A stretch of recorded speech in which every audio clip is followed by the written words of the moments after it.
Everyone, I want to call to order the Development and Operations Services Standing Committee for April the 11th, 2023.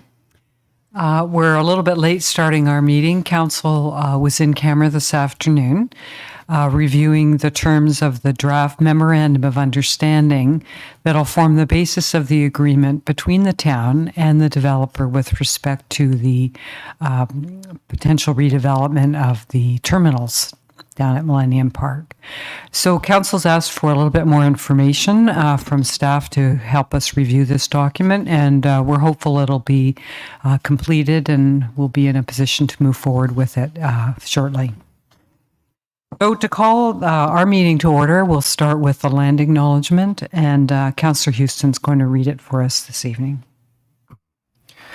For more than 15,000 years, the First Nations walked upon and cared for the lands we now call home.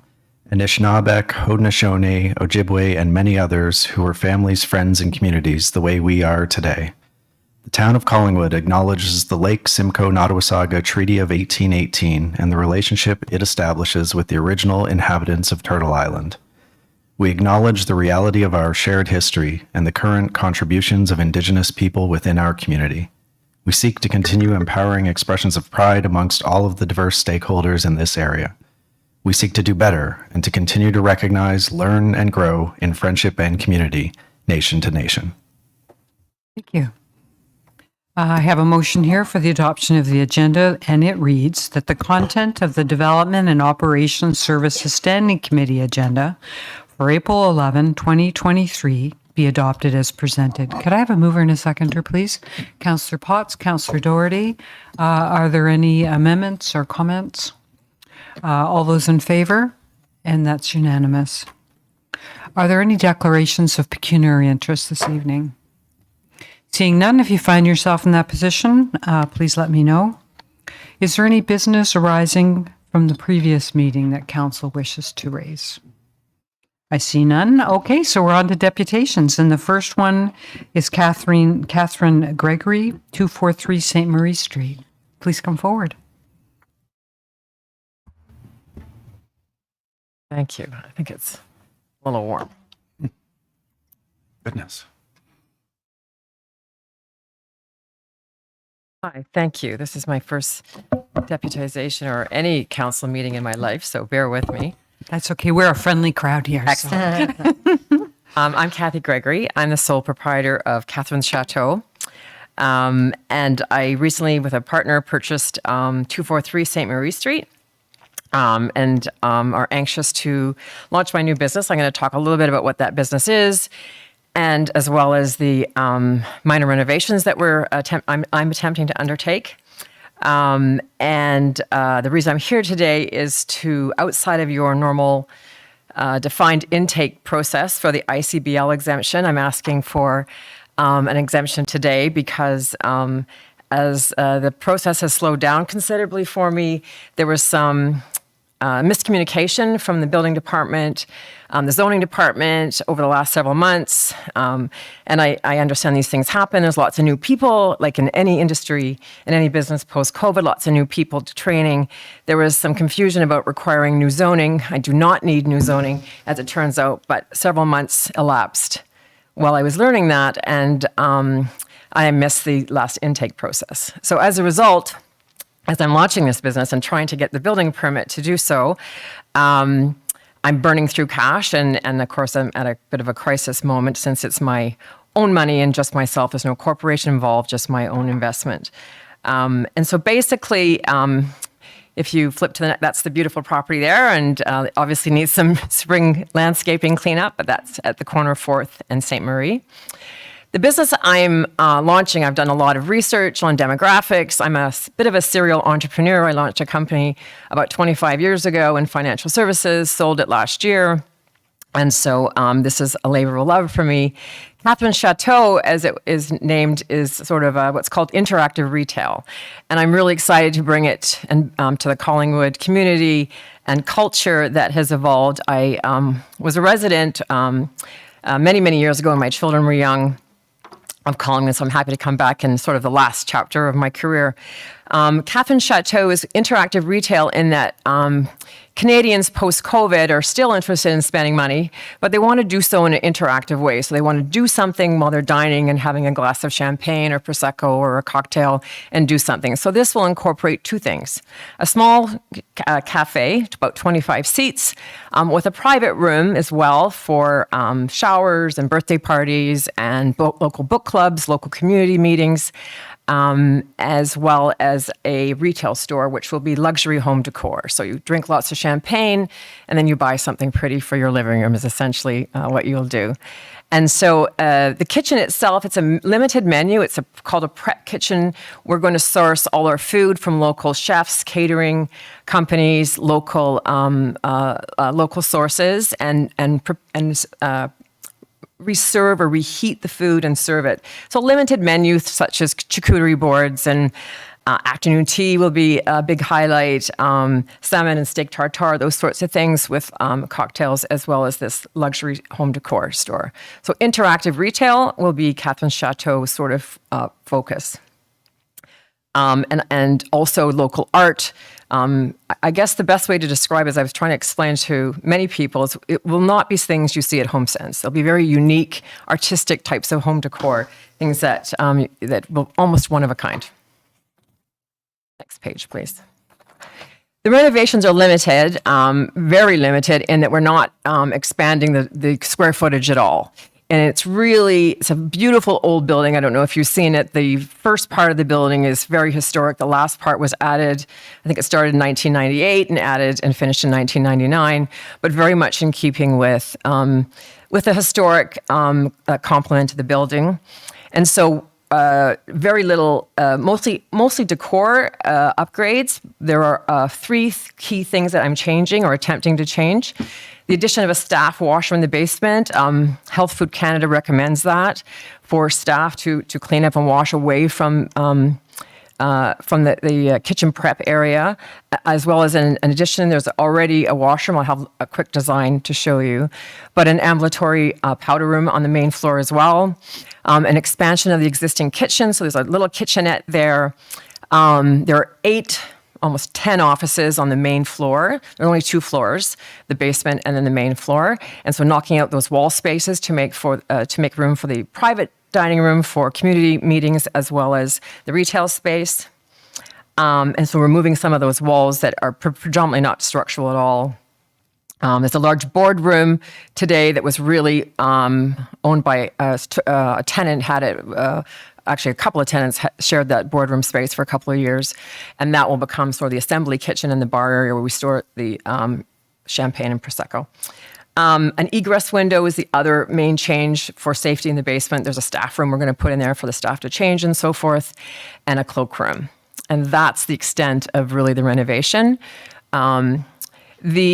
A couple other key points is no zoning changes. This was the confusion. No zoning changes are required. It is currently and has been for quite some time Zone C1, including retail as well as restaurant. It's obviously a change of use because for the last, I think it's 7 years, it's been an office space. Way back when I started this process, went through the Heritage Group, already obtained their permission to do some exterior upgrades, the paint, add the egress window because it does touch the exterior of the building, and that's the extent of and a porch swing. And then, so I received that on January 12th, and have been dealing with the non-zoning issues since then. I have hired a contractor, and quite some time ago, and he has lots of my money. And I'm, of course, that is the biggest risk. I'm sure you all have dealt with the lack of contractor services in the last 3 years, and so I'm about to lose him any day. And so I'm working very closely. Robin at the building department has been quite helpful in holding my hand through this process. It's not my first renovation, but it's certainly one I've done without the luxury of planning people. And so the building permit and documentation's all been submitted. The heritage permit's been received, and the only issue is I've missed the window for the ICBL exemption. Next page, please. I do fully understand the need for the water control issues in Collingwood, and and have kept abreast of that. I will say I'm a very environmentally conscious person. When I launched my organization across Canada, almost 20 years ago, we were one of the first financial services to go paperless. It's a big, important issue for me. And so we will do things like auto-off faucets, both in the staff room, and you have to have hand washing in a kitchen just for staff, separate from the regular sink. And so we'll do the auto-off faucets there, as well as the, which are quite common now, the water-saving toilets that save almost 6,000 gallons of water annually. So I just wanted to give you a flavor of. We also will have a very rigorous recycling program, which we introduced at my company across in Vancouver, Toronto, and Montreal about 8 years ago, long before it was mandated, certainly in Toronto, long before it was mandated in Toronto. And so a really intense recycling program. I want to just give you a quick view of what the building looks like, if you could just have a peek to the next page. This is what the basement looks like today. It's pretty much a blank page, not a lot going on. It's cement.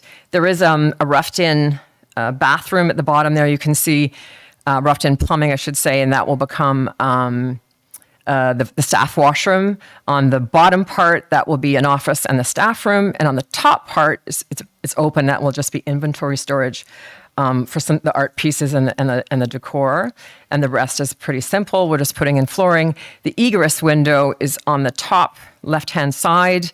I was speaking to a fire prevention person. We may put in a separate egress window on the south side, east side, just for safety purposes. I'm waiting to hear whether that's necessary or not, but just from a safety perspective. The new basement, pretty simple. Is the next page, please.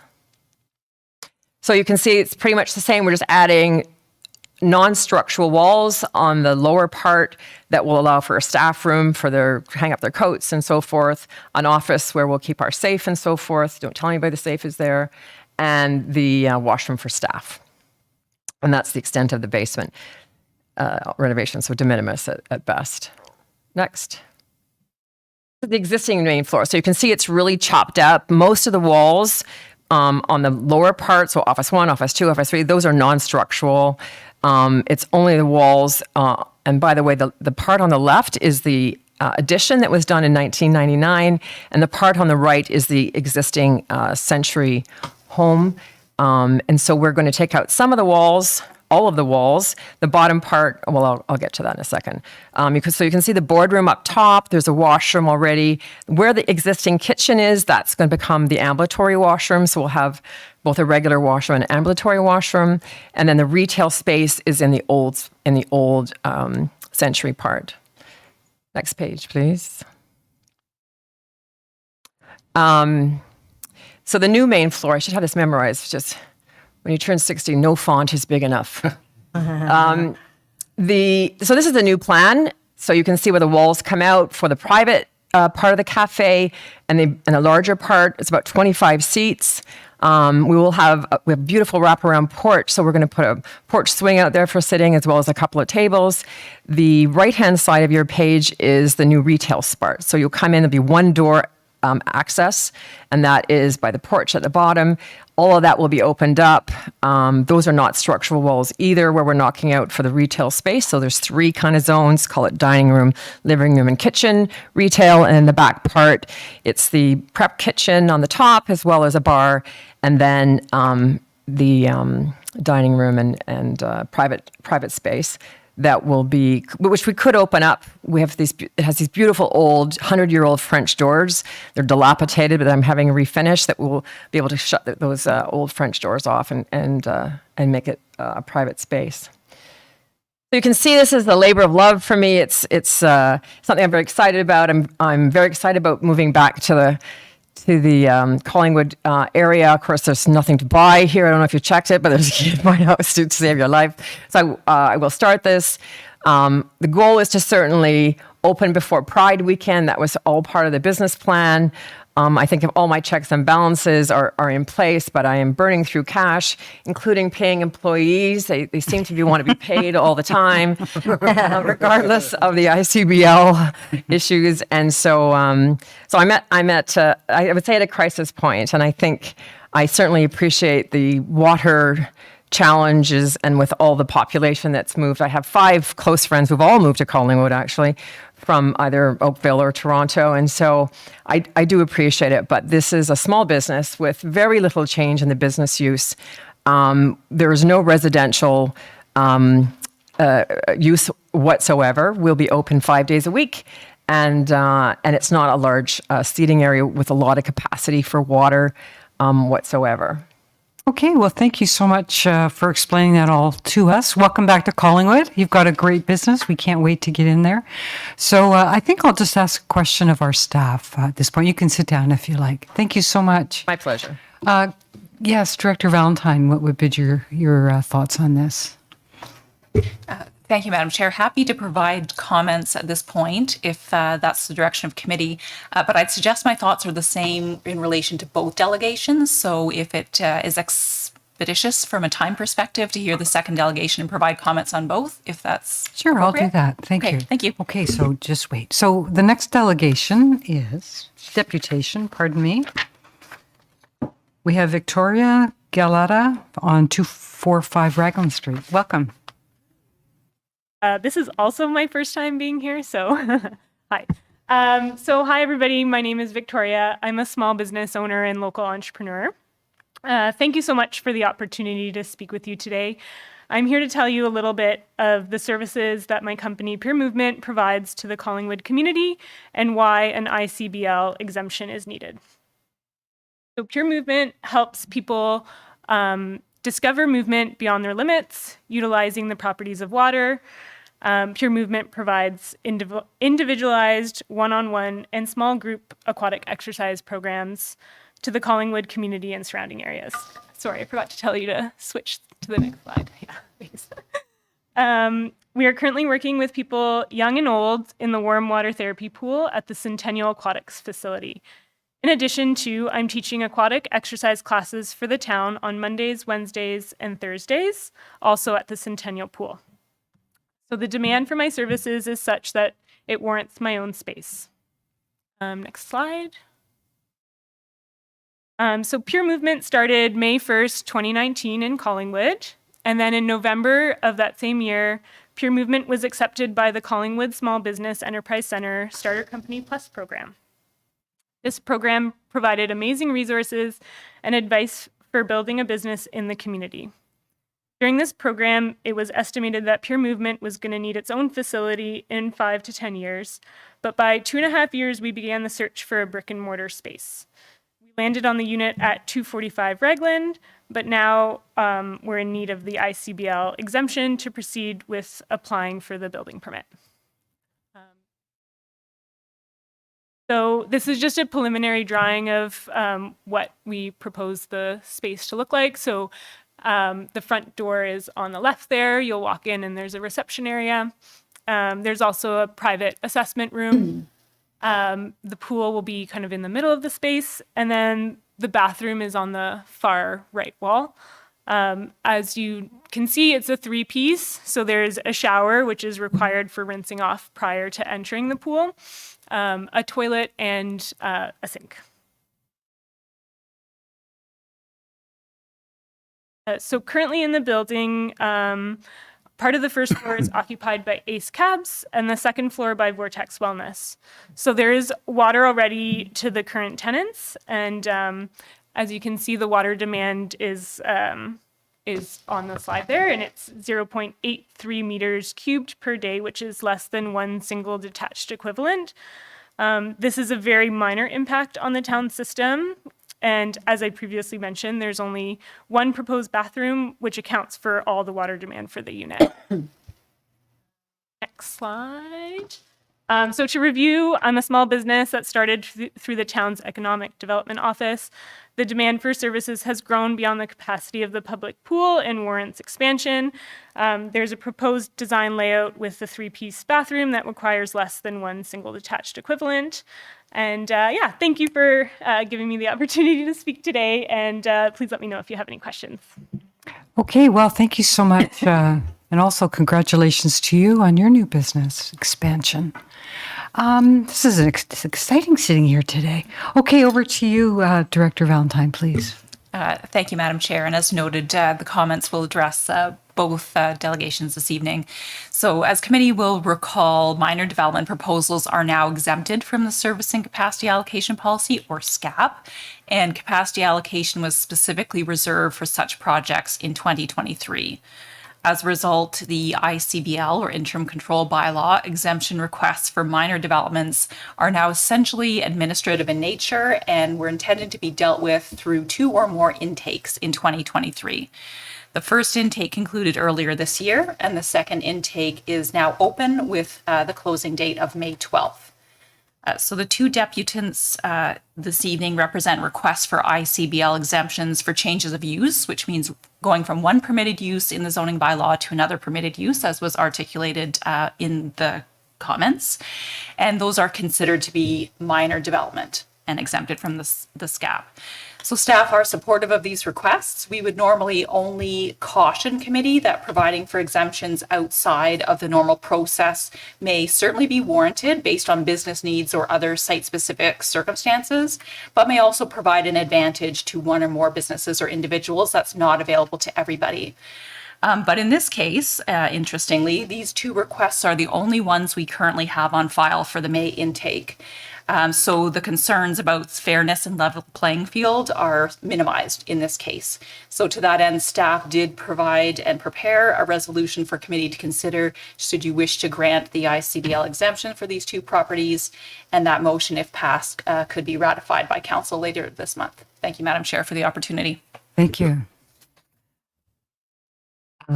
So would someone like to bring a motion right now? Yes, Councillor Jeffrey. Thank you. I would be pleased to bring that motion as worded by our director. The only thing that we didn't have was I'm sure it was a minimal SDO differential for the first deputation, but I'm sure it's minimal if you're recommending it. So I'm pleased to recommend. So would you like to read the motion and then did you want to interrupt before she reads the motion? I think I should. Okay.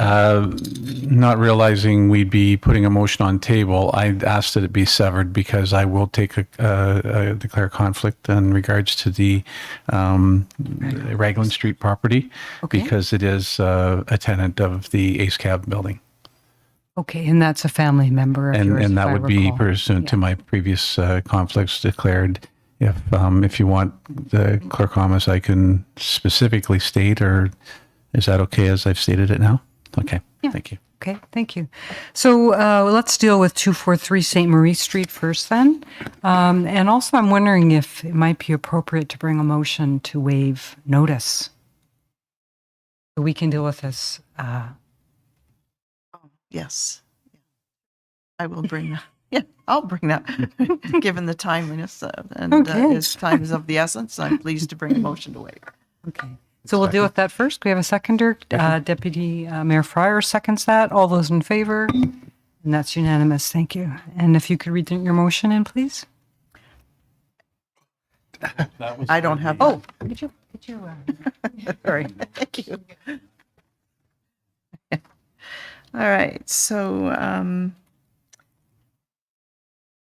that the lands identified below representing 2, is that the right where I'm starting? Representing 2 properties be exempt from the provisions of interim control bylaw number 2021-24 and added to the bylaw Schedule A for the purposes and uses outlined in the delegations. And this is regarding 243 St. Marie Street. Thank you. Could I have a seconder? And that's Councillor Doherty. Any comments? All those in favor? And that's unanimous. Okay, you're done. Okay, thanks for coming. And you're done. Okay. So now we have the property on Raglan Street. And Councillor Jeffrey, over to you. Sure, I'll just reread that the lands identified below be exempt from the provisions of interim control bylaw 2021-024 and added to the bylaw Schedule A for the purposes and uses outlined in the delegations. And this is regarding 245 Raglan Street. Thank you. And do we need to waive notice again? No. Did the one. Okay, good. All right. And that's seconded by Councillor Perry. And any comments? All those in favor? And that's unanimous. Thank you. Okay. So we have you are free to stay or to go, but Yes, thank you.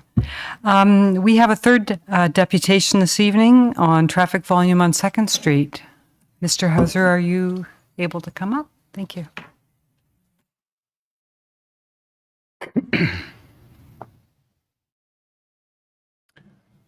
First of all, I want to thank the committee for giving me this time. As you know, I presented to this committee about a year and a half ago, and I thought it opportune to actually renew this subject as we have a new council and totally new faces. So this is an application to implement a short-term modification to 2nd Street at the intersections of Spruce and Maple. I don't want this to reflect that I'm trying to override the traffic planning that's going on in the town right now and the master plan that will be generated hopefully within this year. But this is an issue that keeps on growing, and I'm asking for consideration that we do something in the short term. So slide 2, please. So at first, I'm going to just revisit the information, the data that I presented last time, and that's to give you a sense of the traffic issue that exists in the high Hurontario 1st 6th Street neighborhood. Now, all the numbers you're going to see are from 2016, or one was measured, 2nd Street was measured during COVID in 2019. So if we can go to the next slide. So first, this is all gleaned off data from the town site and the traffic counts that were done over time. It's not complete, as you'll see in some cases. Sorry, I'm looking up. I shouldn't look up. In some cases, we've had to estimate numbers, but you'll notice that the numbers are actually low compared to the next street or a similar street. And how it's measured is vehicles per day. Now, all the numbers that came in from the last study indicate that virtually 95% of the traffic occurs between 7 a.m. and 7 p.m. So it's really a half day that we're really talking about. So to give you an idea, 3rd Street in 2016 was 3,326 cars per day. That works out to a car every 13 seconds if you're standing on the street. And it's, I think that some people live on quiet streets and they can't appreciate this number, but a car every 13 seconds is significant. If you're living on a cul-de-sac or something, you'll find a car every hour, maybe. But these numbers are high. So what I did was I took out 1st Street and I took out 6th Street. 6th Street has extremely high traffic in the amount of around 8,000 cars per day, vehicles per day, which would be about 1 every 7 seconds. But taking 2nd, 3rd, 4th, and 5th, there were 10,142 vehicles per day going through this. I'm trying to establish what goes into the neighborhood, what goes out of the neighborhood, and what is actually originated in the neighborhood. Next slide, please. Now, in the north-south, we took out Pine Street, and you'll see the Pine Street's almost 6,500 cars. And that is a extremely high number for a street that used to be residential, but now is having some commercial on it. So taking all the north-south streets, the number was vehicles per day was 8,754 vehicles per day. Now, remembering this is using old data. We don't have new data, and hopefully when we work on the master plan, we will do a lot of data generating so that we can bring this up to date. Because I think, for instance, the numbers are low. The world's changed. And in fact, Going back to east-west traffic, 2nd Street, which was done in 2021 during COVID, was 2,700, and 3rd Street was 3,300. Well, if you wish to go and stand on both those streets, you'll find now that 2nd Street has significantly higher traffic than 3rd Street. So there are some assumptions if we go to the next thing. And I think, do you get copies of these notes? Okay, so just the assumptions are, one, we're using old data. We had to take some exceptions. We really need to do new data collection on this. I had to figure out how many cars actually come out of driveways in the neighborhood. And so I was very generous with this. I assume that each house has 1.5 cars. Each car goes in and out twice, but it doesn't go just east-west or north-south. It goes east-west and north-south. So it actually counts as 4 vehicles per day. And in fact, each household then generates 12 vehicles per day. So I think that, and you'll have to think about this, is you leave your house twice a day, you go out, you come back. So that's, and you're going north, south, east, west. So that's how it generates 12 vehicles per day. So next, please. Sorry, the next one again. So a summary of this is, so the estimated residential traffic, using the assumptions that I made of 1.5 cars per day, they go out twice a day, they go north, south, east, west, and so on. It generated 9,384 vehicles per day. Now we can go to the next one. But we find that the total vehicles per day from our studies indicate that there were 10,142 east-west and 8,700 north-south, which is almost 19,000 cars a day.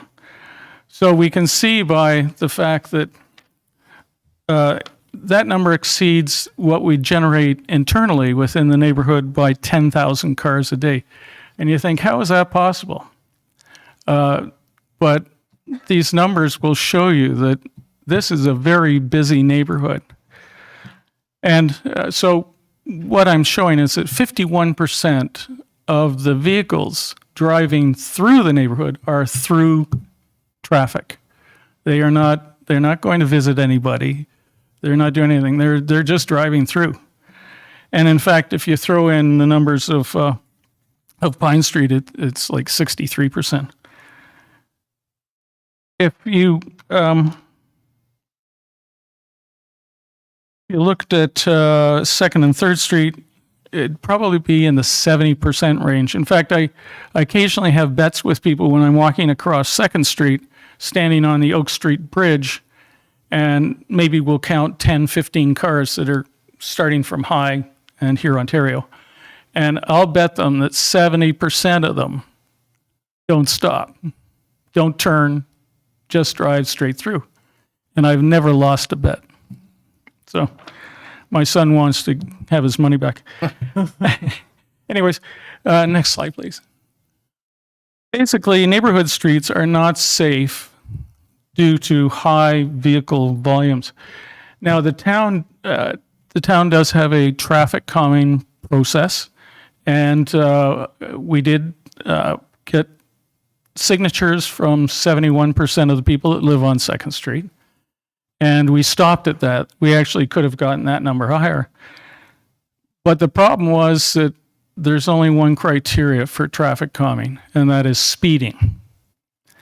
And because the speed limit in the neighborhood is 50, it's pretty hard to catch a car speeding because you only need 75, 85% of them to drive at the speed limit or lower, and that's considered compliant. The issue here is volume. And I believe there's an inexpensive solution to this problem. And it would be really useful to do this to see what happens. drivers, it's all about behavior. Drivers make choices based on risk and reward. If they can get there faster, they'll take the risk. And so, next slide, please. So my thinking is to use do not enter signs. And they would be do not enter signs at both ends of 2nd Street, one at Spruce and one at Maple. Next slide, please. Signage not a through street. And next one is no trucks. There are no truck signs in our neighborhood that I've found anywhere. And today I only counted one semi driving past my house when I was looking. So, and they're usually at Loblaws, McDonald's. They prefer to take 2nd Street because there's an easier turn in it. They'll go right to High Street if necessary to turn right, rather than come out and have to turn left onto 1st Street. So it's an avoidance thing. And I don't blame the truckers. We could probably ask Ace Cabs why all their drivers drive on 2nd and 3rd Street. They know the answers. Next slide, please. So here's an example. This is in North Vancouver. And they're having the same problems with volumes. And in fact, Deep Cove. This is Deep Cove. Deep Cove has a point that everybody went out to. It was destroying the neighborhood. And I don't have a picture of it, but they've actually stopped the cars going to Deep Cove. It's as simple as that. And everybody said, well, it's going to destroy business and so on. Well, the restaurants are still thriving.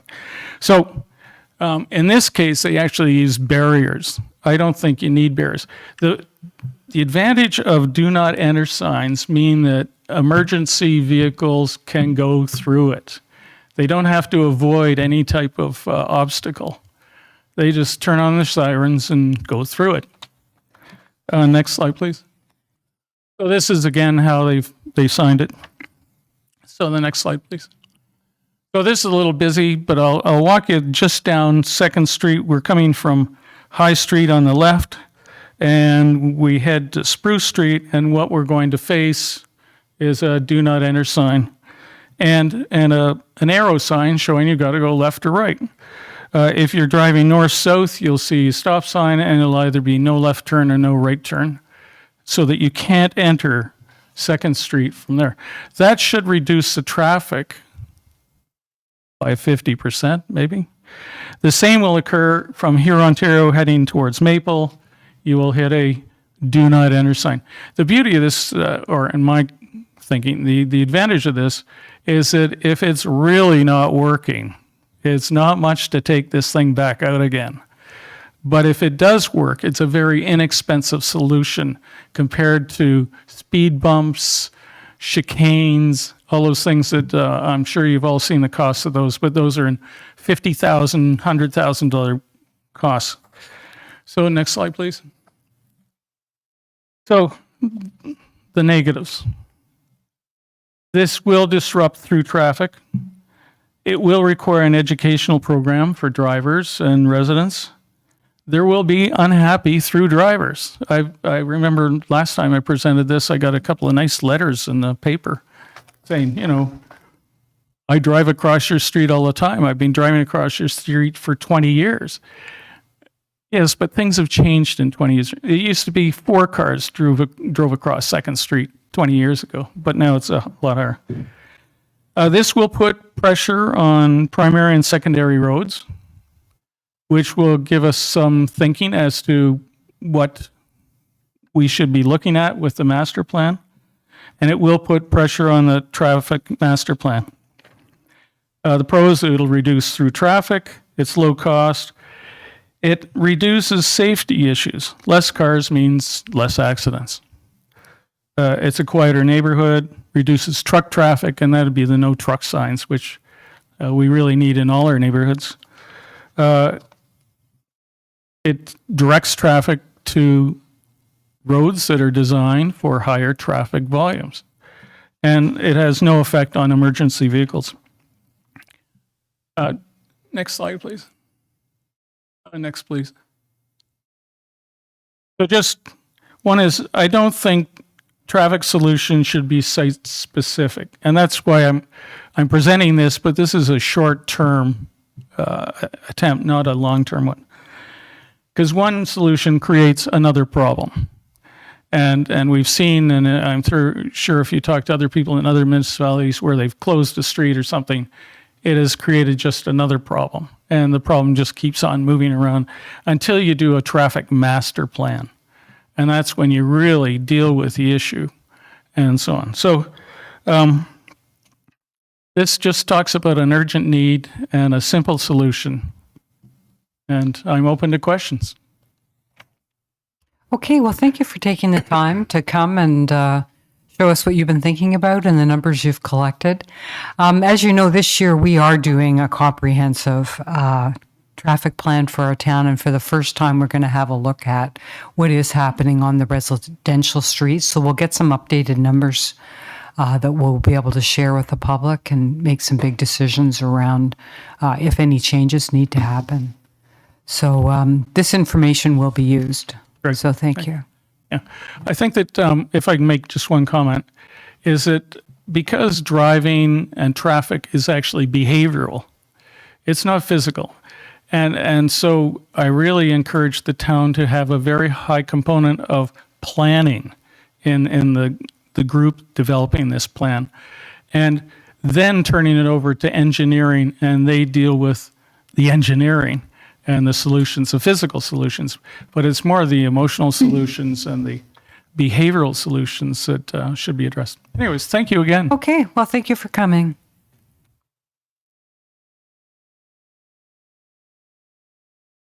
All right, moving on to staff reports. We have two staff reports here today. The first one is the 2022 Wastewater Performance Report, and I'll turn this over to Manager McGinty.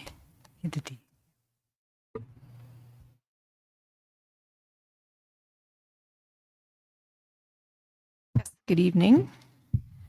It's lovely to be in person and meet you all. So thank you for having me tonight. If we can advance to the first slide, please. So as the owner and operator of the town's wastewater treatment plant and sewage pumping stations, the town is required to report to the Ministry of Environment, Conservation and Parks annually on the performance of these facilities. So while the 2022 report has been provided for your information, I thought I would touch on a couple of the highlights this evening. Next slide. Our wastewater treatment plant has a rated capacity of 24,548 cubic meters per day, and this is based on average day flows at the plant. In 2022, our average day flows were 17,997 cubic meters per day, which is comparable to what we have seen over the past 5 years. And these flows are often influenced by wet and dry years due to inflow into our wastewater system. We're currently operating at about 73% of our rated treatment capacity, so we have plans to initiate an environmental assessment for an expansion in either in 2024 or 2025. Next slide. Our final effluent quality was very good in 2022. Our samples met both the operational objectives and compliance limits for CBOD5, total phosphorus, and total suspended solids. Throughout the year, with generally sufficient buffer, that we are noticing no concerns about our ability to meet these treatment objectives in the coming years. Next slide. E. coli did not meet the operational objectives in May or June, and this is attributable to aging UV lamps, which were replaced in June. Subsequently, we haven't had any issues with the transmittance of these lamps, and we were able to meet our E. coli requirements until the spike in November. This is attributable to a single sample of our final effluent that had an unusually high concentration of E. coli, which resulted in the geometric mean for the month exceeding our compliance limit. We did do extensive investigations to determine the potential cause of the spike, but could not find any issues with our disinfection process. The sample was determined to be an anomaly, and the non-compliance and results were communicated to the MECP, and the MECP did not require any further actions at this time. Slide. We had a single partial treatment bypass event. It took place on August 25th, 2022, and lasted for about 3 hours. During this event, approximately 930 cubic meters of partially treated sewage bypassed our UV disinfection process. However, it was disinfected using chlorine. This event was reported to the MECP and the Medical Officer of Health, and no further action was required. Staff will be working to advance our I&I, or Inflow and Infiltration Program, in 2023 with the assistance of a consultant to help reduce future bypass events. Next slide. So we had various operational challenges in 2022. It actually started back in December 2021 with the overpressurization of digester number 2. This resulted in damage to the roof structure and the need for the digester to be taken out of service for repairs. Significant operational challenges were encountered while we were trying to operate the wastewater plant with only one primary digester, and this resulted in numerous odor complaints from our neighboring property owners. So with the assistance of a wastewater process engineer, our operating team has since established an extensive monitoring program and contingency plans for the solids treatment process to help prevent these odors from recurring while we complete the repairs to digester number 2 in 2023 and 2024. In July 2022, we had a sewage spill following some damage to our sanitary force main located at 31 Huron Street. This resulted in the discharge of sewage to the ground and Collingwood Harbour. Both the MECP and the Medical Officer of Health were notified of this event as well. Force main was repaired by our staff by August 4th, 2022, and we continued to coordinate with the developer both during and after that event, the developer who ultimately damaged the force main, in responding to numerous odor issues and recreational water quality concerns.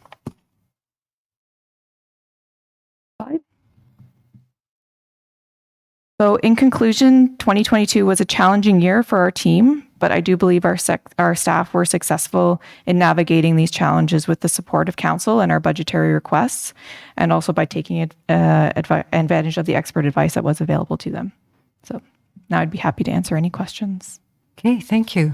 What we're going to do at this time is see if there's any members of the public who wish to address the committee. Seems to be no one in the audience. Is there anyone online comments? Thank you, Mayor Hamlin. We do have 2 attendees participating remotely. If they wish to address the staff report, please press the raise your hand feature at the bottom of the screen. And there's no interest at this time. Okay, so the motion before council is that staff report PW 2023-06, 2022 wastewater performance report be received. Could I have a mover and a seconder, please? Councillor Baines and Councillor Houston. Any comments or questions? Yes, go ahead, Councillor Baines. Thank you. Through you, Chair, to Manager McGinnity. These occurrences in 2022 greatly concern me, and particularly in regard to climate change and what the change of 100-year storms becoming more commonplace at like one in every 6 or 8 years. This relates specifically to the UV filters and the 2 digesters. I would assume that best practices for wastewater would be that whether or not the UV filter needs replacement or not, if you're following best practices, that the schedule would say replace it. Was that the case in this? Likewise with the digesters? Because, again, best practices would stipulate if it's 2.5 years old, doesn't matter, you're replacing it. Because something's got to account for all of these unfortunate equipment breakdowns. Go ahead, Manager. Yes, through you, Madam Chair. So absolutely, and that was something that we had budgeted for. So we had budget approval to do the UV lamp replacements in 2022. So it was just a matter of we were getting through the procurement process and getting the bulbs ordered and delivered to the site when we started to notice the transmittance issues in May and June. So we were fortunate to be able to get that done at an appropriate time. With the digesters, it was actually very similar. We had gone to council and received budget approval. We started with digester 1. That cleanout happened in 2021. And we were just bringing that digester back online when the second one failed. We had just received council approval to do the cleanout of the second one once we brought digester 1 back online, and that's when the overpressurization happened, unfortunately. So it was a bit behind schedule, unfortunately, but it was on the to-do list, and we were ready to start working on it when these happened, unfortunately. Just an incredible, unfortunate occurrences happening all in 2022. Well, come back to council if you need more money, because something we cannot afford to see happen again are these sorts of occurrences, particularly in regard to wastewater like this. Thank you. No more questions. Okay. Councillor Doherty, do you have a question? Yes, please. Thank you. And through you to Manager McGinnity, just a couple of questions. The first one was that I noted that the report was to be submitted to the Ministry of the Environment on March 31st, and yet we're seeing the report today. I know in the case of water, our drinking water system, we do see the reports before they go to the ministry. I'm just wondering why we didn't see this before it was submitted. Go ahead. Yep. Through you, Madam Chair, to Councillor Doherty. The reason for them coming to council, the water reports, is because they are required through the legislation that they be received by council before they be submitted to the ministry. It's not the same for wastewater. So this is being shared as information and keeping the owner informed of what's going on. Ultimately, we do also post this on the website for information purposes for the public who may be interested. Thank you. Just to continue, and this is with regard to the E. coli monthly geometric mean. You referenced the fact that there were 3 months in which the E. coli counts exceeded either our objectives or the system maximums,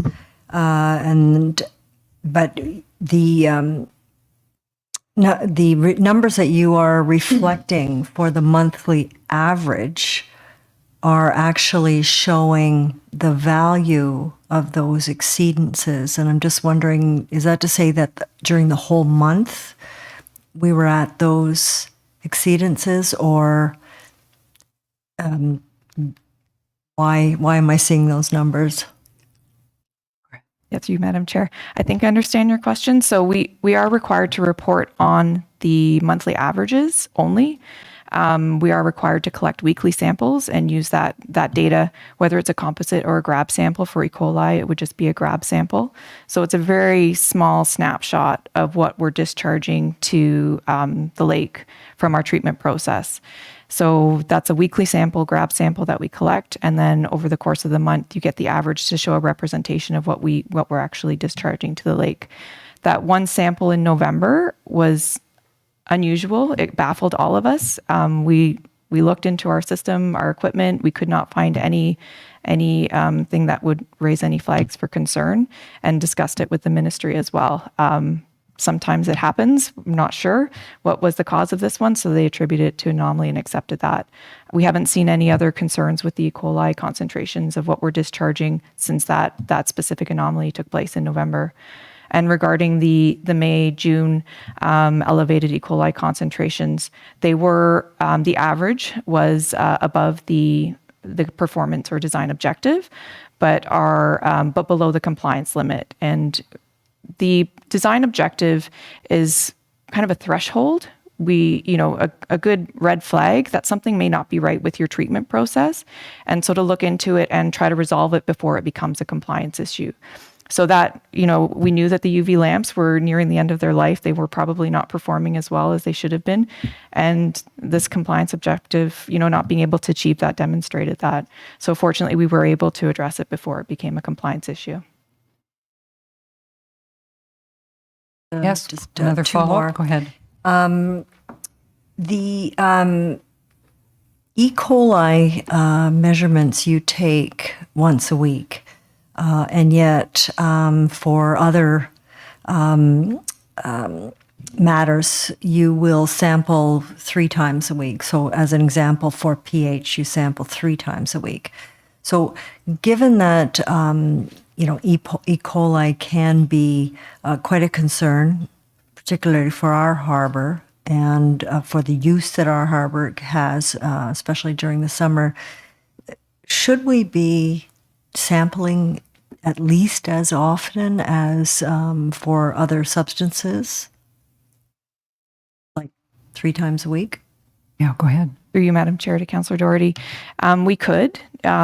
There's an operational cost associated with that, but there's also a fine line in how it may impact what you're reporting to the ministry. So because they're looking for a weekly sample and the average of the weekly samples, if you collect more samples and you have one bad one, you could be shown as trying to sway the average by bringing it down by having more samples. So it's a fine line that you're walking. They specify 1 sample per week, and that's to be included in our calculations. So that's what we try to adhere to for that reporting purposes. So what you're saying that's something that would have to be changed at the ministry level, not at the local level. We could initiate it ourselves, but I'm not. Yeah, it would be, like I said, I have been in situations where I've seen people collect additional samples after they get one bad sample. So I'm not in favor of recommending something like that and the justification for it. Okay, thank you. Councillor Jeffrey, did you have questions? Oh, you have one more. Sorry, Sorry, go ahead. just another. This is with regard, you referenced periodically that you were seeing an unusual scum on the aeration tanks, and that because of this, you felt that a program for monitoring commercial waste should be implemented and actually was identified as a departmental need. So has that been scheduled? Is that ongoing now in 2023? Go ahead. Through you, Madam Chair, to Councillor Doherty. Yes, through our initial conversations, we see this as potentially a very significant program that we would be launching. We obviously have a lot of industries in town that have come up over the years, breweries that are discharging to our sanitary system that likely do not meet our sewer use bylaw. The enforcement around that is limited based on staffing resources. We have initiated contact with several industries, businesses in the area that we suspect are likely not meeting the sewer use bylaw criteria to start the conversation with them and enter into overstrength agreements. But the monitoring, the administration of something like that is, fairly significant, I believe. In addition to that, it's, looking at the grease trap inspections, making sure they're being cleaned out properly.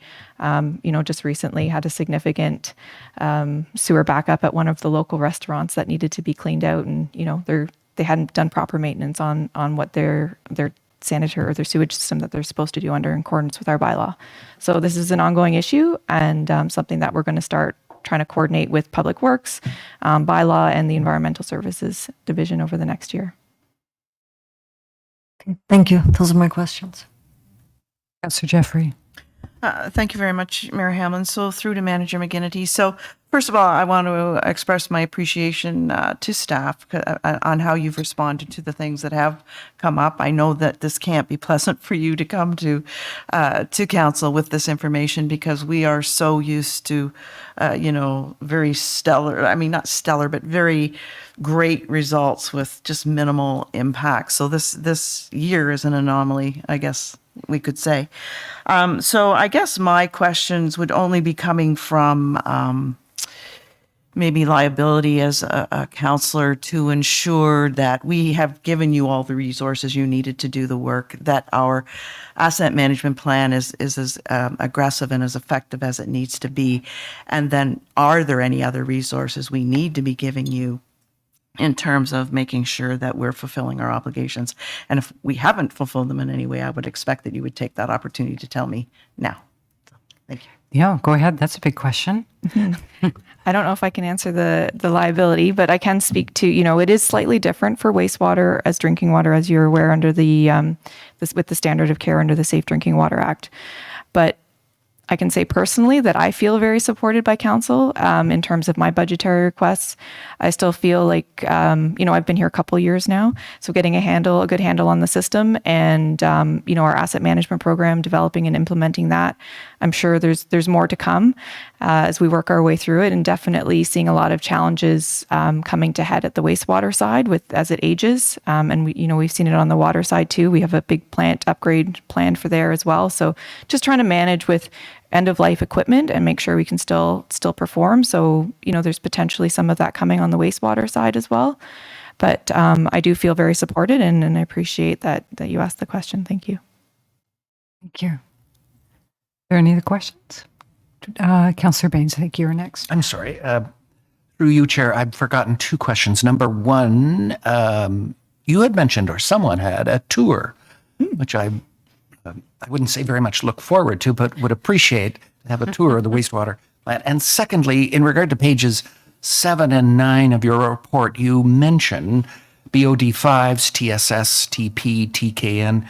It would be helpful, I would imagine, for readers who are not engineers to have some sort of field notes at the bottom as to what those terms represent. And more importantly, when a term or an item is above the acceptable level for whatever category that is, what that level is, so that they could put the report in context. Anyway, thank you. Okay. Deputy Mayor? Thank you, Mayor Hamlin, through you to Manager McGinty. Yes, I appreciate all the information you're providing to us. You do, on page 5 of the report, you actually even speak about the biogas cogeneration system, even though it's not part of the reporting requirements in any way, shape, or form. It's understandable. You talked about staffing shortages being a problem in 2022 because you were dealing with the other issues on the wastewater side. In the last sentence, you talk about continuing issues with the equipment and that. So just a few more words, maybe, where you think it's going and the challenges you might have and from a budgetary standpoint. Okay, go ahead. Certainly. Timely question. So a little bit of an update. I did get some good news potentially. One of the biggest challenges we have had with that equipment is on the heat exchanger and getting support and maintenance around that particular piece of equipment from the vendors and suppliers. So we've had a response recently from the suppliers who are hoping to implement a solution soon that will be able to get this equipment back up and running. Also, with all the work that we've done with our wastewater process engineer in optimizing the solids treatment process, we're producing a lot more gas, a sustainable supply of methane gas that we could then use to run the cogen. So that was another issue with only the one digester in service. Getting that process balanced, we weren't producing enough gas to be able to operate the cogen unit. So hopefully good news. But on another note, one of the sub-projects that's been approved as part of this year, which may end up carrying into 2024 as well, is the boiler replacement at the wastewater treatment plant. And we're looking at different dual fuel technology. So we may leverage the methane gas production from the digesters to power the boilers for the digestion process when they're working. So the dual fuel allows us to operate on natural gas or methane gas. So I don't think we have enough gas to operate the cogen and the boilers, but we'll look to optimize those processes when we look at replacing this equipment too. Just to follow up, if I may, that's great. I know that it was always hopeful that project would give you some real data on the use of something like that moving forward as we move into those stages of planning for the plant upgrade and extension. So I appreciate that information. Thank you. Okay. Looks like all the questions. Thank you so much for your report today. Thank you. So at this point, we've had a good discussion and the vote is on receiving the report. All those in favor? And that's unanimous. Thank you so much. The next report is with respect to a bylaw to execute a site plan control agreement for 655 Hurontario Street. And I'll turn this over to Director Valentine. Thank you. Thank you very much. Not I'll start. So thank you very much, Madam Chair. As Manager Ayers makes her way up to the podium, I actually originally wasn't going to provide any introductory remarks for this application. It's relatively straightforward. It's well articulated in the staff report. However, I did have the pleasure of meeting with the consultant that's undertaking the town's affordable housing master plan just this morning. There's some others in the audience who were in that meeting with me. And through that conversation, the consultant reminded us that the 2021 housing needs assessment that was prepared for the Affordable Housing Task Force showed a large gap in rental housing needs in Collingwood compared to the available supply.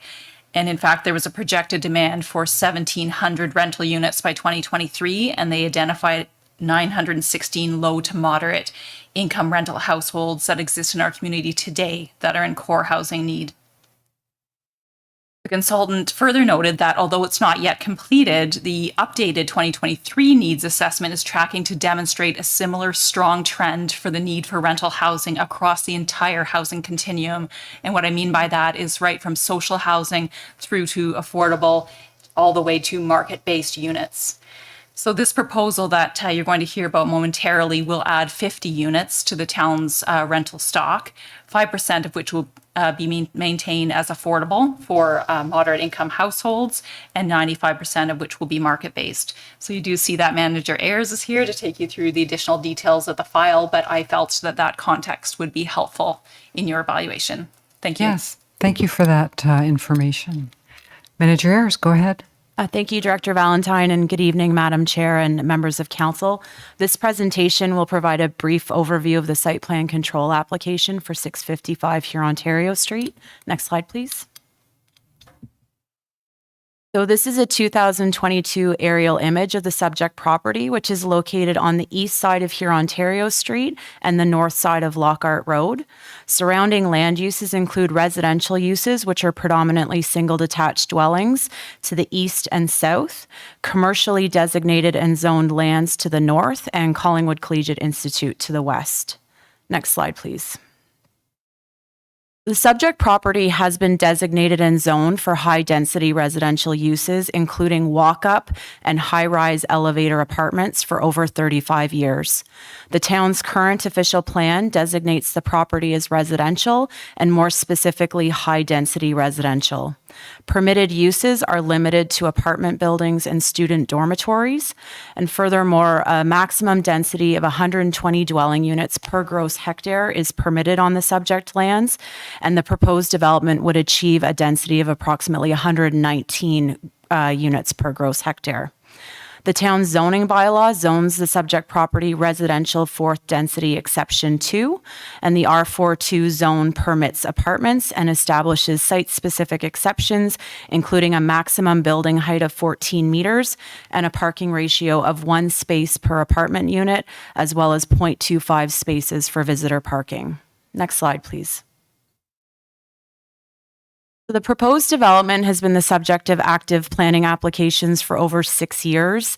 The pre-consultation application was submitted in September 2016, and that was followed by a formal Planning Act application for site plan control in February of 2017. The original development proposal included 32 apartment units with surface parking and underwent several technical reviews. In 2019, the owner submitted a revised site plan application to facilitate the development of 50 apartment units with a combination of surface and underground parking. This proposal has undergone multiple technical reviews over the last several years, and Planning Services is now recommending approval of the site plan application. Next slide, please. So the site plan consists of one residential building with 50 rental apartment units, including 2 affordable units.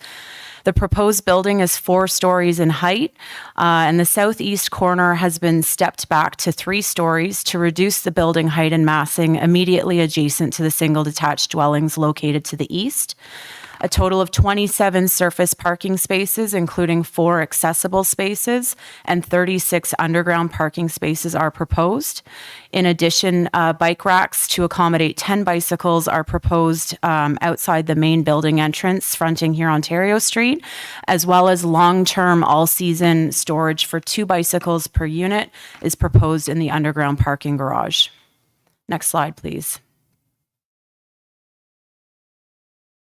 Extensive landscaping is proposed with both building perimeter plantings and property boundary plantings that enhance both the public and private realms and soften the overall building appearance and massing. To reduce the visual impact of the proposed building from the adjacent single detached dwellings, a 1.8 meter high wood privacy fence is proposed in addition to the landscaping. And the proposed tree planting on the subject property will provide 72% canopy coverage at maturity, which far exceeds the town's minimum target of 30%. Next slide, please. So this is an architectural rendering of the proposed building facades, predominantly along Hurontario Street, but you can also see the side of the building that would be visible from Lockhart Road. A mixture of stone, wood textured fiber cladding, and glass balconies in combination with the proposed landscaping will add variation to the streetscape and help to soften the overall building massing and appearance. Next slide, please. This is an architectural rendering of the proposed rear and side building facades. The building has been stepped back in the southeast corner with an outdoor rooftop amenity area. To address privacy concerns regarding potential overlook, a 1.8 meter high wood privacy wall has been recessed 1.8 meters from the eastern building wall, and planters with perennial grasses are proposed between the privacy wall and the glass railing to soften the wall's appearance. An artist's rendering of the rooftop amenity area, including that privacy wall I just described, is provided in the lower left corner of the screen. Next slide, please. So due to the size and layout of this corner infill lot and the town's desire to have the majority of parking located primarily behind buildings, there was no feasible area on the subject property to accommodate an on-site children's play area. In lieu of this, the development proposal includes the provision of a playground structure similar to that depicted on the screen that will be installed at Kinsman Park, which is located 375 meters from the subject property, or a comfortable 4 to 5 minute walk. This will provide additional playground facilities that the entire community can enjoy and is being provided over and above the cash in lieu of parkland dedication requirement. Next slide, please. This slide simply identifies the various studies and reports submitted in support of the site plan application that have been extensively reviewed by the applicable town departments, external commenting agencies, and third-party peer reviewers. Next slide, please. And the proposed development is consistent and in conformity with all of the applicable provincial and municipal planning policy and regulatory instruments as outlined in my staff report. The property is appropriately designated and zoned for the proposed high-density residential development and represents intensification of an existing vacant and serviced infill lot. If approved, as Director Valentine indicated, the proposal would add 50 new rental apartment units, including 2 affordable units, to the housing supply, and ultimately contributes to the achievement of complete communities and compact urban form.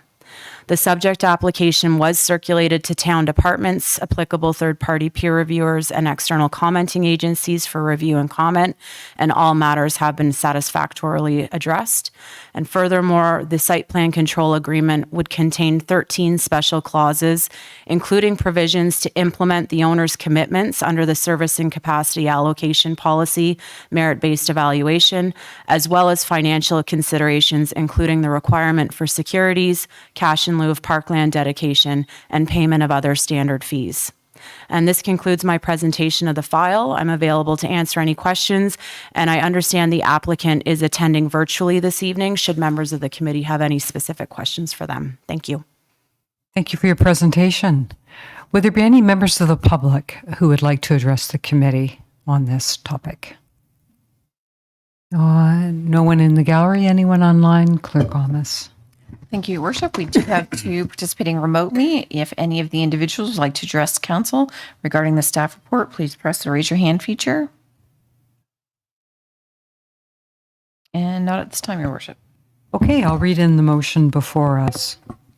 That staff report P 2023-09, approval and authorization bylaw to execute a site plan control agreement for 655 Hurontario Street, dated April 11, 2023, be received, and that site plan application file number D11217 be approved subject to the following conditions: confirmation of municipal servicing capacity allocation, and execution of a site plan control agreement with the town of Collingwood to the satisfaction of the Director of Planning, Building, and Economic Development and the town solicitor, and that an authorization bylaw to execute the site plan control agreement for a multi-unit residential development at 655 Hurontario Street be enacted and passed, and that staff report P 2023-09 be expedited to the April 17, 2023 meeting of council. Could I have a mover and a seconder, please?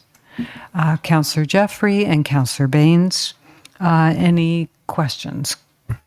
Councillor Jeffrey. Thank you, Mayor Hamlin. So through to Manager Ayers. So I'm horrible at reading these things. Can you just confirm for me that the access to the property for vehicles is coming off of Hurontario Street? Am I reading that correctly? All right. Yes, go ahead. Through you, Madam Chair, you are correct. The vehicular access to the building will be off here, Ontario Street. Kind of the least of two scenarios, right? Because on to Lockhart would have been problematic queuing for the lights. I anticipate a similar problem kind of both ways for people who live there getting out. I was wondering about a right in, right out, but then it means people living in there have a significant way to go to get going south. So anyway, I just wanted to confirm that it was that. On here, on the north boundary, that's only proposed a fence, no buffering, no landscaping. Is that what I'm reading on this design? I'm just wondering why we wouldn't put any kind of landscaping along that north. Yes, go ahead. Through you, Madam Chair, thank you to Councillor Jeffrey. Very good question. And perhaps I didn't describe this as well as I should have in the staff report, but there's actually a storm sewer easement that's going to be conveyed to the municipality that runs along the north property boundary, and that storm sewer infrastructure benefits more than just this property, so it will handle stormwater from other adjacent properties, and the infrastructure runs along the northern property boundary, so that's why it is sodded, like there will be grass there, but the planting of trees or vegetation was not feasible as we have to maintain access and our ability to deal with that infrastructure going forward.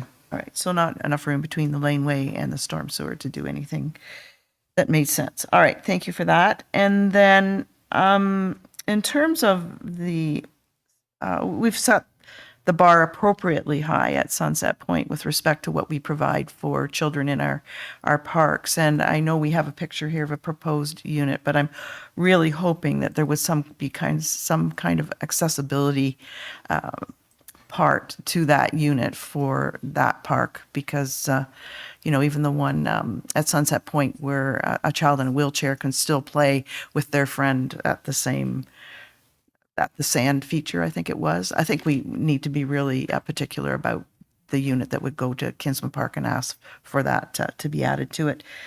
And then I'm not recalling sidewalks on Lockhart Road. Is there a sidewalk on the south of this property? For Go kids ahead. to get safely from the units up to Kinsman Park? Through you, Madam Chair, there is a sidewalk that goes around the entire perimeter of the building. So there is a sidewalk along immediately adjacent to the building, and there is a sidewalk connection from one of the building entrances and exits directly to that sidewalk on Lockhart Road. And sorry, through you, Madam Chair, if I may, just in response to the question about accessibility in the playground structure, this was certainly something that was discussed with Manager Martin from Parks, Recreation and Culture when this proposal was first advanced. And Kinsman Park accessibility, accessible playground infrastructure was actually raised as an area where certainly that park would benefit from some additional infrastructure. So that was certainly considered as part of the review of what's being proposed today. So Thank you. So I'm with our deputant early today. There's no font size that helps someone over 60. And it doesn't matter when I put these on my screen, how big they go, I cannot figure out what is what. So I think either, I don't know how you can make it better for someone like me to figure all that out, but clearly Deputy Mayor knows it's all there because I see him nodding his head to say he sees it there. So could be just my issue, but anyway, thank you for the opportunity to ask those questions. Thank you. Okay, thank you. Councillor Baines? Thank you, Madam Chair. Through you to the developer, if you can. This is a wonderful development, I think, in many cases. It ticks most of the boxes. I'd like to see more affordable housing, but I'm happy with what we've got with the playground addition and with your, I think, 9 or 10 bike racks. I think that's all stuff that's very progressive. My only wish, I suppose, would be that would you include or consider including, say, 3 outlets for electric car charging, either up on the surface or down below in the parking lot, the below grade parking lot or parking garage. Okay, thank you for that question. Would there be anyone online who could answer that? Thank you. It looks like Jessica Davidson has her hand up and can address that question. Okay, go ahead. It's actually Ryan Davidson. Jessica's here with me. That's my wife. She's actually a lawyer in Toronto and grew up in Collingwood. So this has kind of been a project near and dear to our heart, and we're super excited about getting it off the ground. To answer Council's question about the electric vehicle, it's funny that you bring that up because Christine Loft, our planner, had mentioned that might be a really interesting addition and value proposition to the tenants in the building. And ironically, I'm in the car business as well. I have a global platform for vehicles we sell around the world.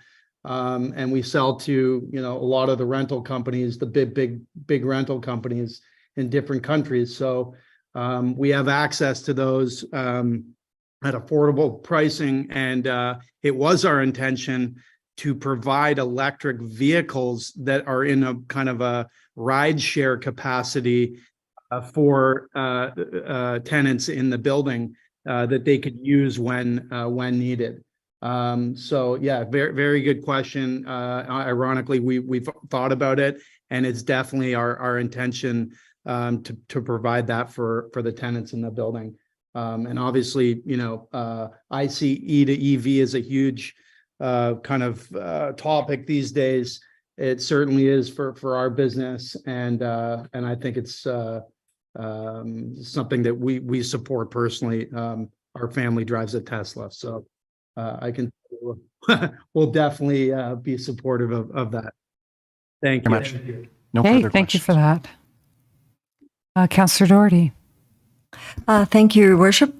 And also through you to the proponent, very happy to see the addition of rental spaces in our community. As our Director of Planning noted, it is a need that has been flagged by our original affordable housing study, and an addition of 50 is much warranted.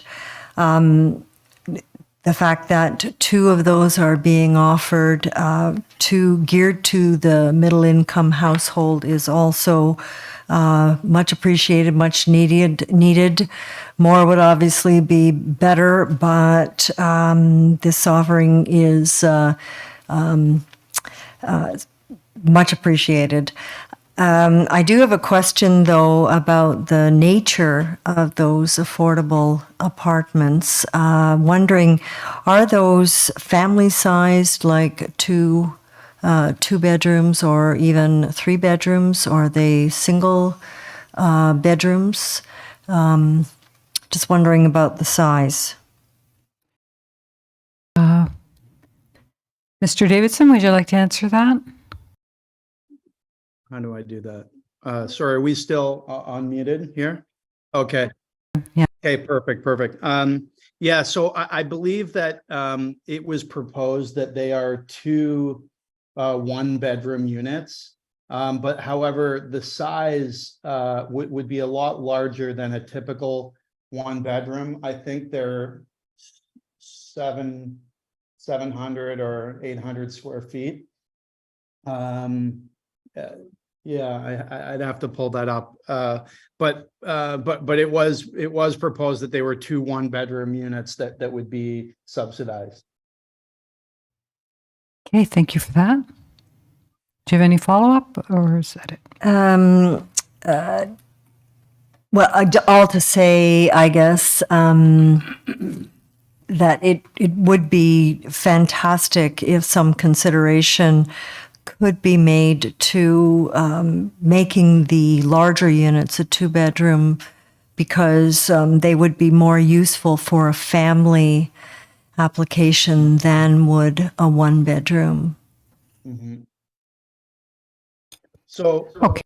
what if we were to, and I'm not sure if this is something that we would decide on now, but if we were to make one bedroom and one two-bedroom as a consideration to support a family, as well as somebody that's looking for an individual that's looking for lower income or affordable housing. Lots of nods around the table. I think that would be a winner. There we go. If you don't ask, you don't get, I guess. For giving that consideration. Councillor Ring. Thank you very much, Mayor Hamlin. Through you to Manager Ayers, on your presentation on the technical analysis, you really just touched on summary of studies and reports, and some of the I'm not going to say issues, but the concerns I've had from residents in that area have contacted me with the traffic impact study. Obviously, we feel that it's not a bad fit for the traffic that it anticipated, or was there real concern with the traffic study? Yes, who would like to answer that? I think it was kind of touched on a little bit, I think, through Councillor Jeffries with where you're going in and out on there. One way or the other, I think it's going to be kind of a bottleneck. I'm just wondering if that was taken into account. Yeah, managers. Thank you, Madam Chair. Unfortunately, I can't offer a technical response, not being with engineering services, but I can assure you that there was a traffic impact brief prepared in support of the proposed development. It was reviewed by engineering services, and all the outstanding comments have been addressed to their satisfaction. Okay, thank you. Just to follow up through you to the developer, I guess, and this is maybe more of a comment, and it's probably maybe not appropriate, but I got to throw it in there anyways. Everybody knows we need more affordable housing. I know there's 2 units there, and which is greatly appreciated, but I don't know if there's any way we could maybe try to consider more. We certainly need them. Thank you. I would consider building another site if we could find a piece of land. Truthfully, we struggled initially when we bought this property to make it economically feasible to get off the ground. With only 32 units, it actually didn't make sense. No matter how you cut it, as a condo, as a rental, it just didn't make sense. And we came back to the drawing board at 50 units. And it kind of just got over the finish line. So I know that this was more of a recent proposal that came with respect to the housing subsidization. And so we kind of went back and crunched some numbers to get there. I do feel that, given some of the concessions we've made with the stormwater management and the play center, which we will absolutely make sure has accessibility, as well as now the increase to a 2-bedroom and 1-bedroom. I hope that you could see our side and approve with these additional considerations.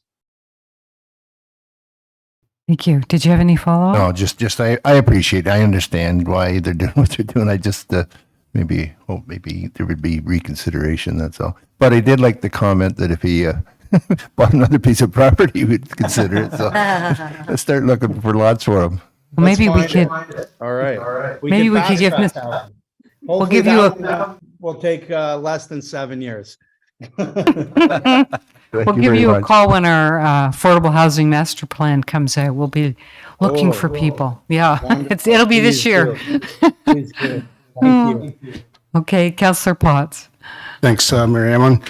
Just a couple comments, I guess concerns. We've already touched on the point where it's unfortunate. I'm a little disappointed that we don't have more affordable units. We've already discussed that. But my major concern here is the traffic and the congestion. And I wouldn't want to be not known on the record to state that I am concerned of that. Being in the area every day, it's a real concern, safety, and with the high school across the road, I just wanted that noted that I do have a real concern with that. And those are my comments. Thank you. Deputy Mayor? Thank you, Mayor Hamlin, and I think everybody has a concern.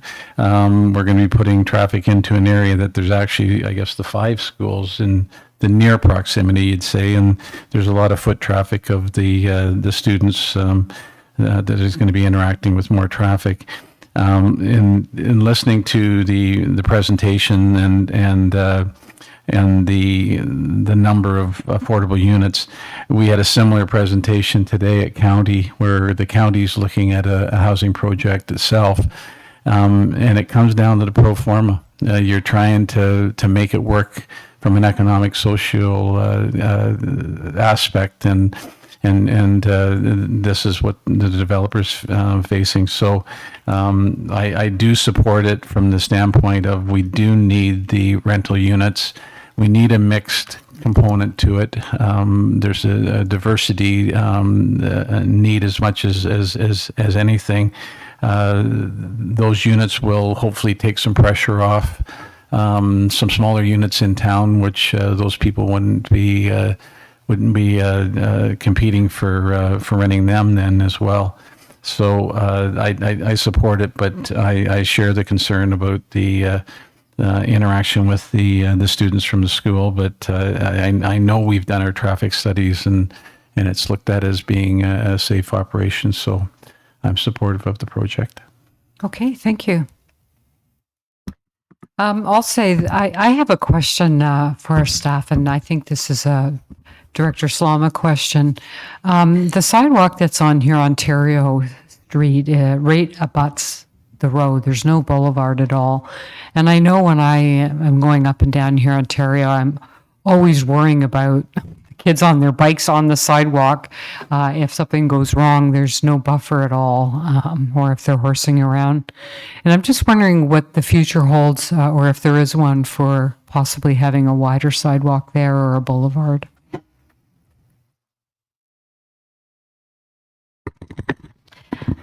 Thank you, Madam Chair. So you are correct that the sidewalk is proposed adjacent to the road with limited boulevard, essentially none there or close to it, along Hurontario. This matches where the sidewalk alignment is on the properties to the north. At this time, the town doesn't have additional lands on the properties to the north to be able to move the entire sidewalk in and provide a boulevard for that stretch between Lockhart and Cameron. So the recommendation was to keep the current sidewalk in alignment. This is also, we'd also be looking at if we wanted to have some kind of veering transition piece, we'd have to look at the AODA requirements for that.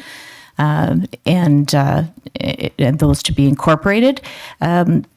Also, the acting manager of engineering did note that currently there is a 2-meter wide sidewalk on Lockhart, but that's on that Lockhart component. Managers, do you know the width of the sidewalk proposed along Hurontario?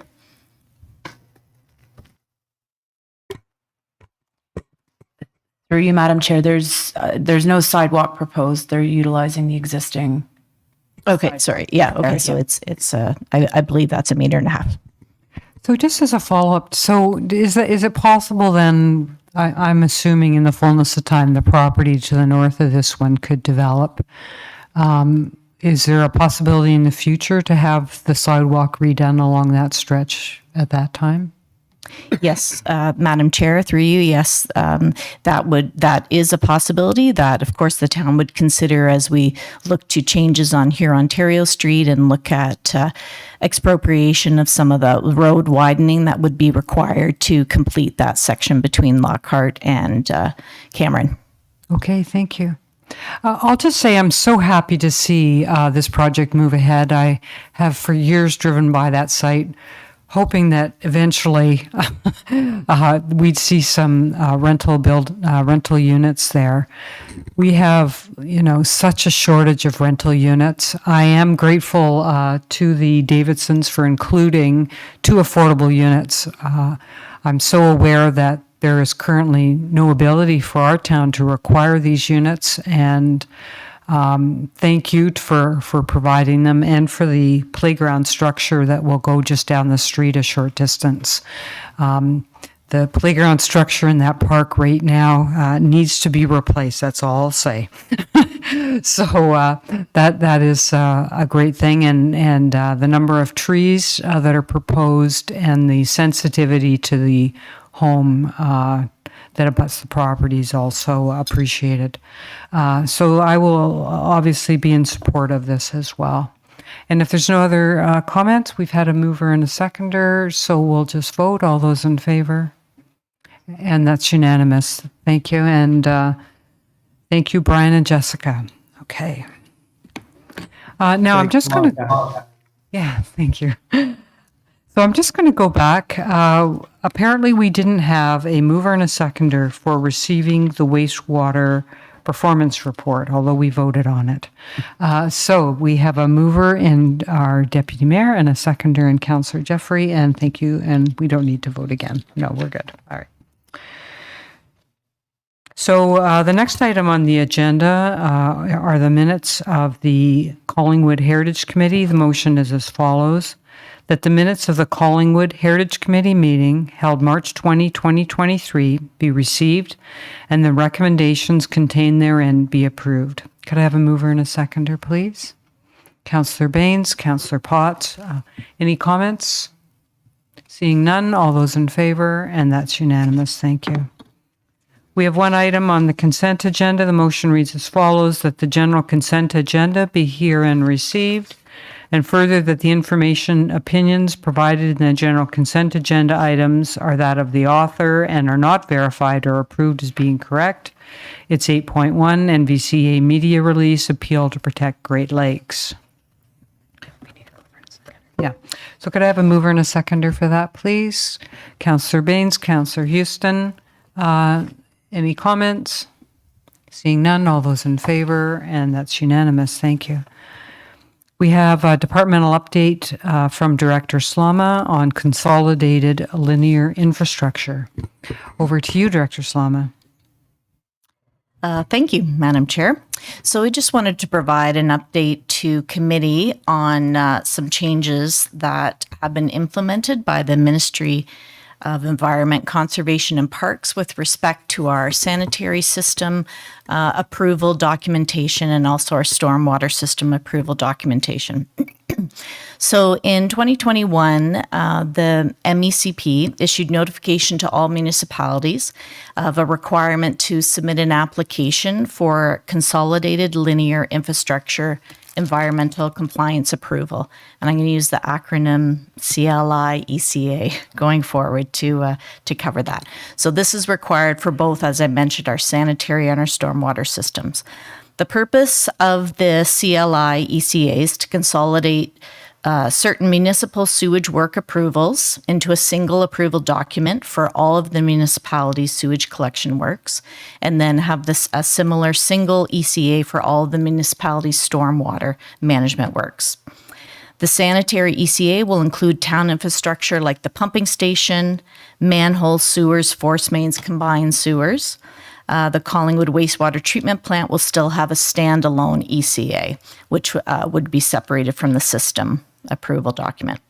The stormwater ECA will include infrastructure such as the storm sewers, manholes, catch basins, oil grit separators, ditches, stormwater ponds, and LIDs, which are the bioretention swales and the infiltration galleries. So this is similar. This is implementation by the ministry, similar to what they did for the water system many years ago. So just bringing, many different pieces of approval together into one document. Previously, approvals for ECAs were provided by the ministry on a pipe-by-pipe basis, meaning for each project, whether we were extending our infrastructure or a developer was installing infrastructure, that would need to be added. It would receive its own, ECA, and years ago they were called certificate of approval. So now we're consolidating all of these approvals. This will reduce our regulatory burden, provide clear and consistent requirements, and establish a holistic view of the sewage works across the municipality and for the province. For many new projects, the new system delegates approvals to the municipalities across Ontario to proceed without having to apply for additional ministry permission, assuming the project meets the criteria to be pre-approved work. So that also helps with that administrative burden. So Collingwood provided the MECP with our application for the two consolidated ECAs on March 3rd, 2022. And we did make a presentation to the council at the time, letting them know that this was a requirement and we were submitting it. And we received our final CLI ECAs in March 2023 from the ministry. So what impact does it mean to the municipality's development process, capital projects, and budget? The process changes to certain development applications and municipal capital projects will now need to be made for the municipality. Town staff will post these approvals in different forms on the town's website for the developers. Town staff will review the fee and services schedule and make recommendations as needed. This will be assessed in line with the town's development approvals process review, which is currently ongoing. Budgetary impacts will be required in 2024, as there are several provincial requirements, studies, and changes that Collingwood will need to meet over the next several years. So some of these include establishing operation and maintenance manuals for both complete systems. So we need a manual for each system. Annual performance reports to council on each system. A report on significant drinking water threat assessment for proposed alterations. Assessment of wet weather and dry weather flows within sewage collection systems. Stormwater monitoring plan, setting the water quality and water quantity conditions and goals within the watershed. And this can be a joint effort between partner municipalities and conservation authorities. And further mapping and assessment management summaries need to be provided to the province. So staff in engineering and environmental services are looking at a multi-year work plan to achieve the new requirements, including these manuals and reports and additional mapping. For 2023, our new compliance officer within environmental services will be tasked with developing the multi-year plan that will require input from supporting divisions. Any additional budgetary items will be proposed within the 2024 budget. And again, this update was just to inform committee of that we have received these new documents with these new requirements, and that there are some new responsibilities, and we do see some bringing forward the need for additional resources in the budget of 2024, but that will be forthcoming because we don't know what that is today. Okay, thank you very much. Yes, Yale. when the time is right. We actually have two other brief departmental updates. Yes. What would the next one be? Director Slama. Actually, the next one, I do have one I'm going to ask Director Slama to talk to, but I think the next one, Director Valentine has a brief update related to the province releasing new planning direction. And then I was going to ask Director Slama to talk about some new funding we've just received. Okay, that sounds great. Go ahead, Director Valentine. Thank you, Madam Chair, for the opportunity to jump a bit off script here with a departmental update. This matter did arise post the agenda of this meeting being provided publicly. So on April 6th, which was last Thursday, the province announced a series of policy, legislative, and regulatory changes designed to assist with its goal to deliver 1.5 million houses in the next decade. From the land use planning side, the most important proposal is a new provincial planning statement, which used to be called the provincial policy statement. And that would also eliminate the growth plan for the Greater Golden Horseshoe, and it would act as a single unified land use planning policy document for the entire province.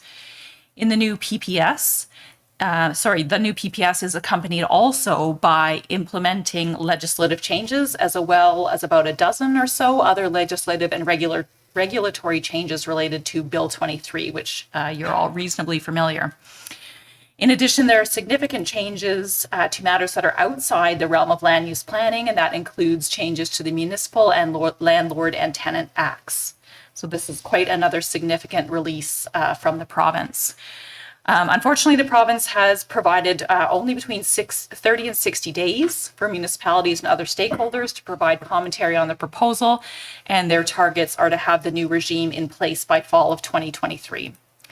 Given the significance of the land use planning related changes, planning services staff are now quickly pivoting our resources to prepare staff reports that will outline for you in more detail the changes, their potential impacts, and will recommend a formal position for the town of Collingwood Council, which then could be, pending your direction, forwarded to the province for consideration during the commenting periods.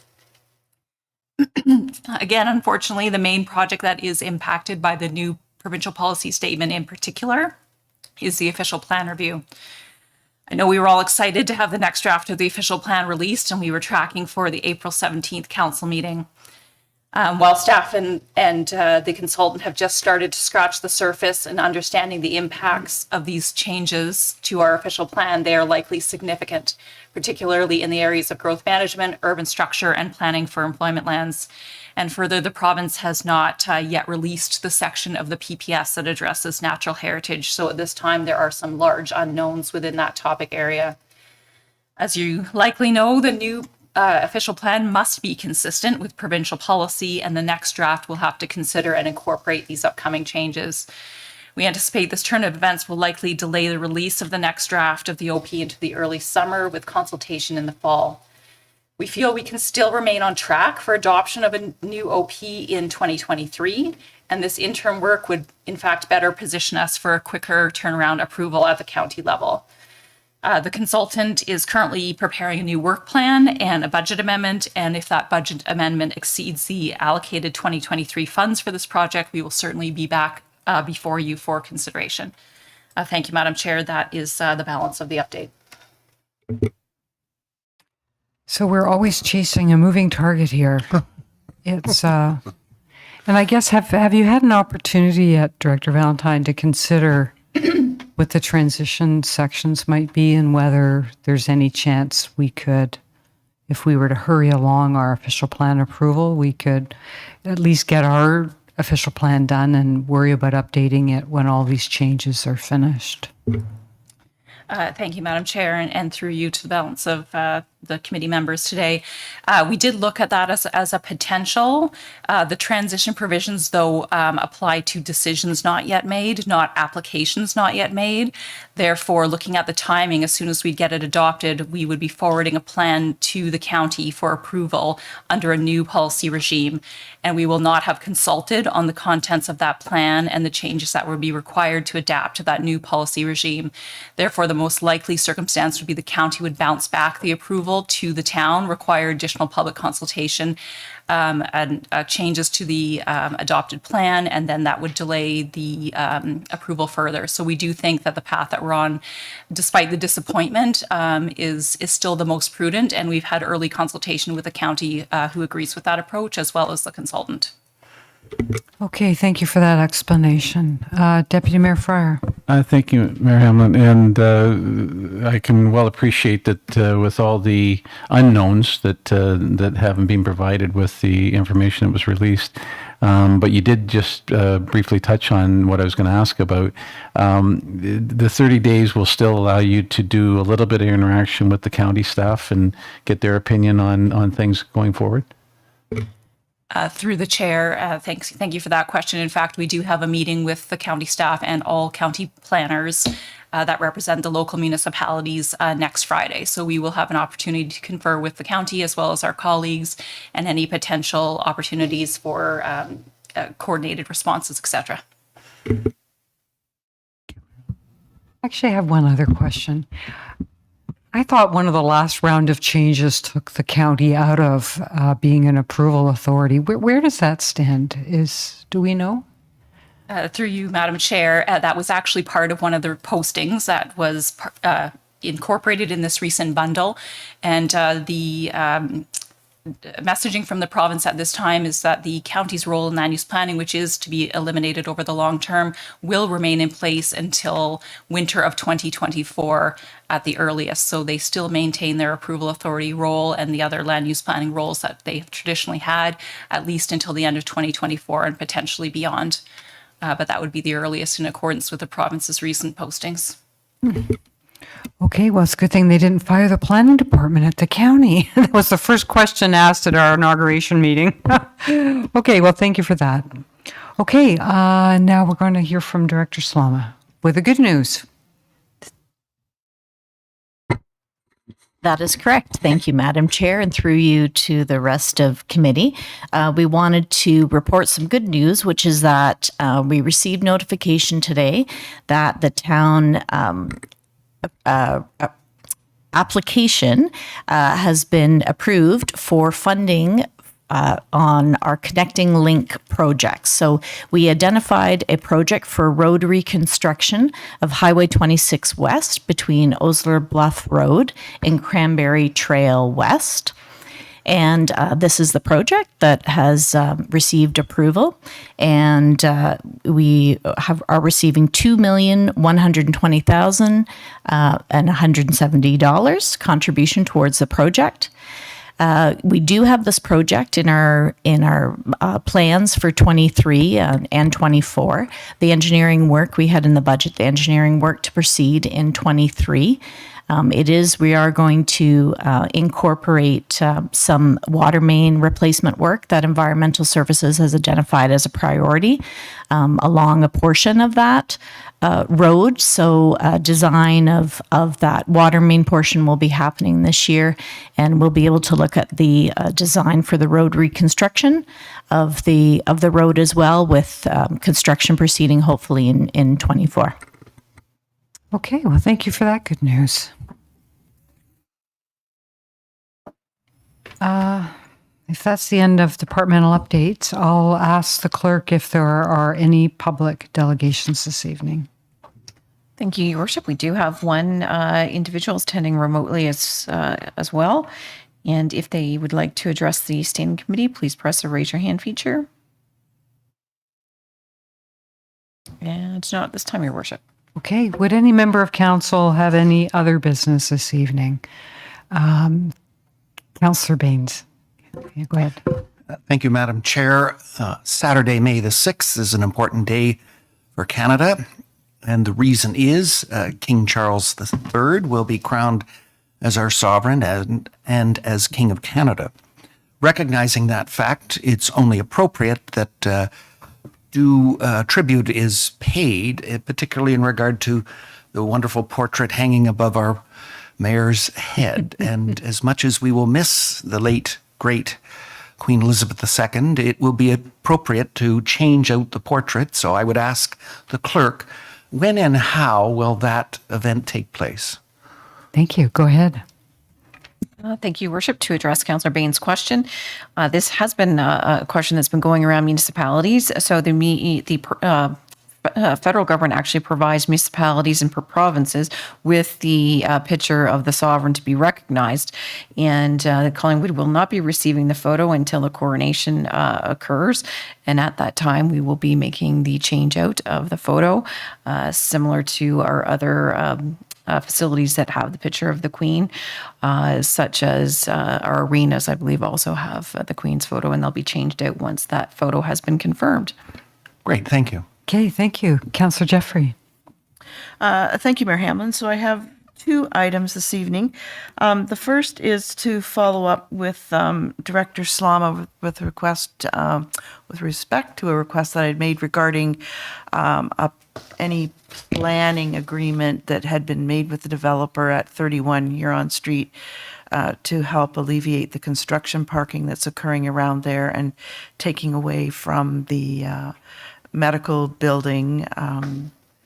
I was just wondering if there's an update on if it was developed and does it exist, or how we can assist to alleviate the parking problems in that area. Director Slama. Thank you, Madam Chair. Through you to Councillor Jeffrey. Thank you for the question. Yes, we did look into the Harbour House development, and the developer did provide a construction management plan.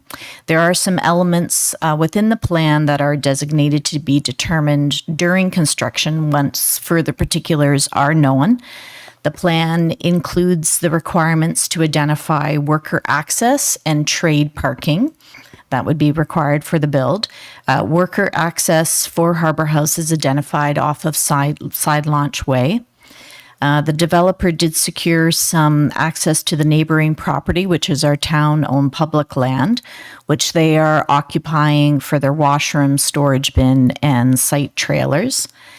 And our site manager, I guess I'll call him, our development technologist, Sheldon Hancock, identified that it will be difficult to require only on-site parking until the underground parking structure is complete.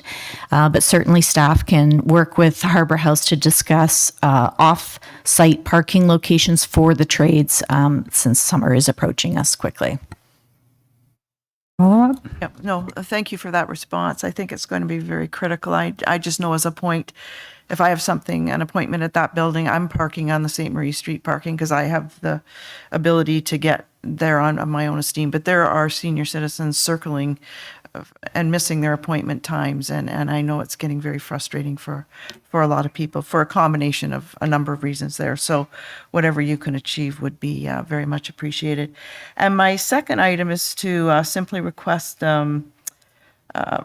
probably at the April 24th council meeting, an in-camera meeting to receive council to receive an update from the CAO regarding the negotiation of the development agreement at the Poplar MZO. I'd have some questions I'd like to ask in camera and have an update as to how you're making out. Okay.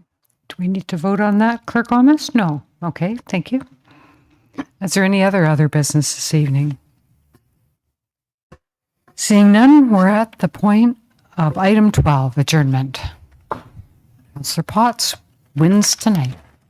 Okay, so we have a mover and we don't need a seconder. All those in favor? Okay, thanks everybody. That's unanimous.